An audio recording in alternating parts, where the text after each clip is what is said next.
in a courtroom. It was a very sad scenario.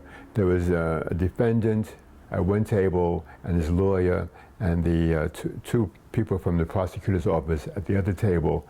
I was the only spectator.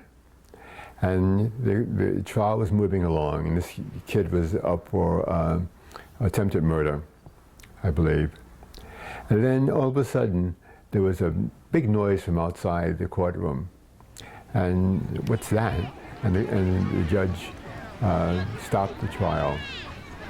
And the guard looked outside and said, "Oh, it was just the kids getting out of school from across the street." And it was such a sad thing because this kid was young enough to be going to that school. And I'm saying, here's a kid who was innocent maybe 3 months ago, and now he's facing perhaps a lifetime in jail. And I said, I have to do something about these kids. And this was the book. I've gone to a third grade class, and you see the kids and they're wonderful, and then 7 years later, you go to a juvenile detention place and they're in jail. Or you go to a juvenile detention center, and some kid would say, "Have you ever been to an adult jail?" And I said, "Oh yes, I've been to Greenhaven," and hands shoot up. "Oh, my dad's there, my father's there, You see that cycle, and you want to break the cycle. You want to, what can you do to break that cycle?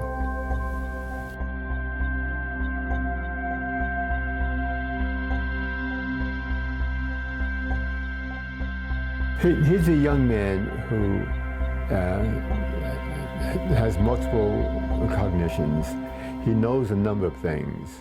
He knows that to live in the inner city and do nothing, you can be accused of being a punk. He knows that he wants to assume an identity as a man. He knows that certain things are wrong, he shouldn't do them. But when these conflicts come up, when he's challenged, and there's 2 or 3 things he knows, which one does he go with? Which one does he go with? Very often, he will go with the easiest one, and that's a problem.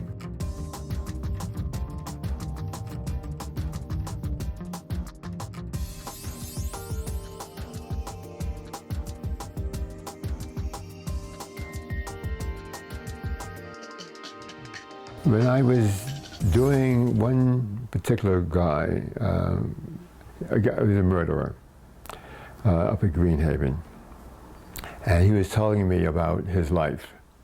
And he was raised in the Bronx. He played saxophone. He played basketball. So he sounded like a nice guy. And so I asked him, well, we are in Greenhaven.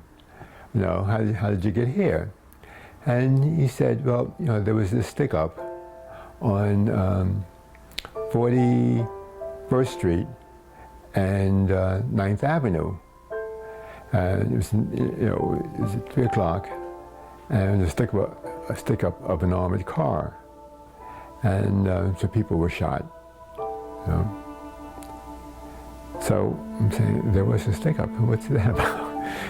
So I'm saying to myself, well, how did you get involved in this? He said, well, he was the one that doing the shooting, right? So, but he has switched from first person to third person. So then, and I noted that many times that when someone's telling me about their lives, they were speaking in first person, but they switched to third person when they were talking about the crime.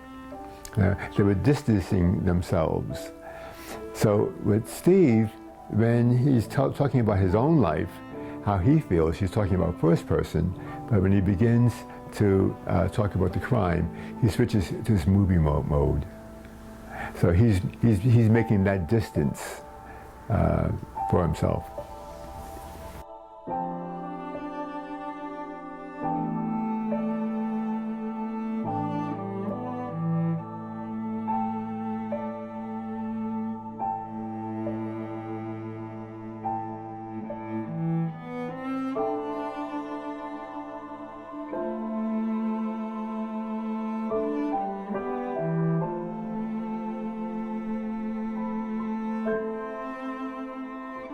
I've had people scream at me, you know, that he was guilty, should have gone to jail.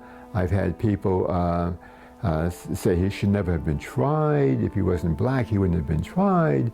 But it comes, I mean, it's a really good feedback. I really love it, you know. There's a scene at the end of the book wherein Steve is elated that he's won this case, and he turns to Mrs. O'Brien, and she turns away. That is the scene that gets the most mail of any book I've ever done. When people get to the end of a book, they want to feel, yes, okay, I can see why this ending has happened. I can see why this ending has happened. And now he's found not guilty. Everybody says yes, but then this one person turns away from him. And I think that they're shaken. Well, maybe I'm not right.